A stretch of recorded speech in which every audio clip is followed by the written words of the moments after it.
Good afternoon to everyone and welcome back to my channel, and it's me again, ang inyong chismosong ka-Aldab Vlogger. Gusto ko muna ulit magpasalamat sa inyong lahat sa mga walang sawa na tumatangkilik, nanonood, sumusuport at sumusubaybay ng mga content ko here on my YouTube channel. So wag ninyong babaktawan o lalaktawan tong ating content ngayong araw. I'm sure na hindi ninyo pagsisihan na pinanood niya ito mula umpisa hanggang hulihan, and syempre wag na wag kayong mag-i-skip ng segment, okay? And paki-share itong ating video for today para mas lumaganap at kumalat itong ating views for today. So dumako na tayo sa ating main topic for today's video. Ito na nga guys, oh my god, may bago na naman endorsement si Alden Richards, which is sabon. So ito na guys, watch this. Mamaya ipapaliwanag ko sa inyo ng buong buo. So ito na guys, watch this. Check this out. Okay. I look good. Okay. On the street and I got my swag on. Okay. Get the money, gotta get my bag on. Okay. Triple back, flip out the whole scene. Okay. All you suckers just the one that be me. At kung nakita nyo na nga yung recap, so once again si Titi o sa mga admins, dumako na tayo sa ating main topic for today's video. Ito na nga mga ka-ADN, gaya nga ng sinabi ko kanina, no? Ito, oh my gosh guys, oh my gosh, mapapagano na lang kayo kasi nga diba, ang alam ng lahat is endorser pa rin si Alden Richards ng Oxycure, pero ito, may bago siyang endorsement ulit ng sabon. Sino mga familiar dito ng Dr. Wong Sulfur Soap? Diba? Actually, ako familiar na ako dyan sa Dr. Wong Sulfur Soap kasi nga dati ginagamit ko yan before I switch into Bello brand. Diba? Grabe. Dalawang sabon na pala ini-endorse ni Alden. Hindi ibig sabihin guys na wala na siya sa wala na siya sa Oxycure, kasi nakikita nyo pa naman siya yung pagmumukha niya sa bawat logo, bawat packaging ng sabon, so which is part pa rin siya ng Oxycure fam, okay? Tignan ninyo, kahit na maliit na brand pinapatos ni Alden para nga sa kanyang future, di ba? Para sa kanyang pamilya, sa sarili niyang pamilya, okay? Ewan ko lang kung ginagamit niya yung sulfur soap dahil nga hindi naman siya masyadong kilalang brand, 'di ba? Hindi naman siya masyadong sikat na brand. So alam niyo na ba't nila kinuha si Alden is syempre para mas umingay sila or mas makilala sila, 'di ba? Kasi konti lang naman yung gumagamit niyang sulfur soap na yan Onti lang naman yung gumagamit ng sabon na yan. So yung sulfur soap pa, gamot yan sa sabon yan para sa balat, okay? If you had a problems, so yun yan, sulfur soap na yan. Napaka-effective din yan. At guys, walang amoy yan walang amoy yan kasi try and tested ko ng sabon na yan dati. Kaya di ba dun sa at kung mga nagtataka kayo, di ba, ba't nawawala na si Alden sa Oxycure or wala na ba si Alden sa Oxycure, guys? Don't worry, okay? Alden is still Oxycure, okay? Inoferan siya alangan naman tanggihan niya, di ba? Alangan naman di ba? Alangan naman itupin niya yung endorsement na yan di ba, sinasamantala lang din naman talaga ni Alden yung mga bagay-bagay na yan. Siyempre habang mainit at maingay pa yung kanyang career, guys, kitang-kita nyo naman, di ba? Yan yung endorser na napaka-trusted talaga ng mga brand, kahit na small brand, malaking brand, di ba? At hindi siya yung nag-e-endorse lang ng produkto nang hindi naman niya talaga ginagamit. So kitang-kita nyo naman guys, ginamit mismo ni Alden yung Oxycure na yan, at napaka-effective talaga mga ka-Aldab Nation. napaka-effective at kasi ako, ano na yan eh,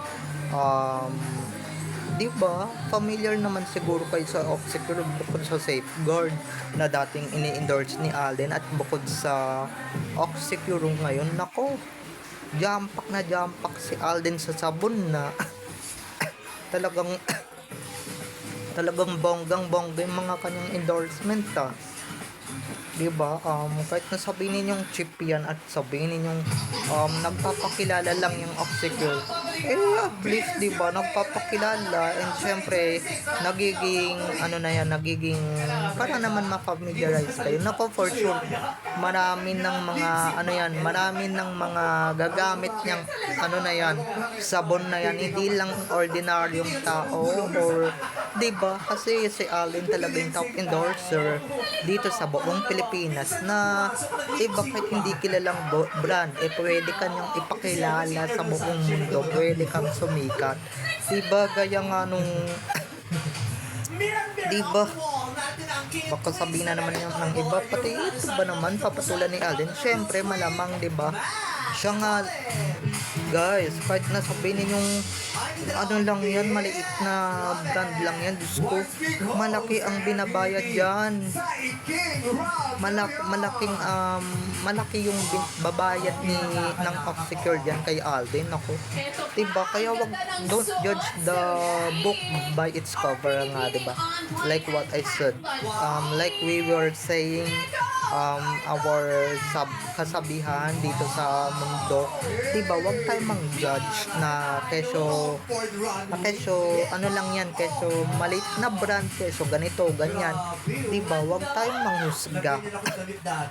So ayun lang mga ka-ADM, diba, yan guys yung mga kung may problema kayo, if you had a pimple, if you had an allergy or whatever, sakit sa balat or what, guys, try nyong gamitin yan, diba? Try ninyong gamitin yan, at ako mismo very very trusted that syempre before I switch into other brands, I try this soap kahit na ayoko, diba? Kahit na ayaw natin yan, i-try natin yan, ako. Malamang sa malamang yung mga hindi nagsusulfur dyan, nako, marami nang marami nang magta-try niya, na marami na talagang susubok ng brand na yan, diba? Syempre Alden Richards yan diba, kahit na sabihin ninyong napakaliit, hindi naman kilalang brand yan, hello, baka hindi nyo pa nasusubukan, diba? Husga kayo ng husga agad, hindi nyo pa naman nasusubukan yung bagong endorsement ni Alden, diba? Ano rin yan guys, parang Safeguard din yan, diba? Antibacterial soap yan, para iwas kayo sa bacteria, iwas kayo sa germs, diba? At try ninyong laklakin para sa mga basher, para iwas din naman yung karumihan ng bunganga ninyo. Joke lang, baka mamaya anong mangyari sa inyo. So ayun lang, gaya nga ng sinabi ko kanina mga ka-Alab Nation, try nyo muna, then kitang-kita nyo naman, diba, nagsha-shower si Alden, try na nyo yan, at very very effective guys. Hindi yan, alam kong hindi yan pampaputi, hindi yan pampakinis ng muka, hindi yan pampakinis ng balat, diba, na gaya ng pelo na ginagamit ko, at ng ibang glutathione, pero hindi siya glutathione, pero ano siya, yung hindi yan glutathione, kasi nga antibacterial soap yan, di ba? Parang Safeguard din yan, ako. Try nyo na muna, di ba? Try nyo nang gamitin, di ba? Makikita nyo yan sa kanyang ID, at saka hello, di ba? Ang gwapo-gwapo ng endorser, nako, Diyos ko. Marami na naman mabubudol niyan. Oops, hindi budol yan.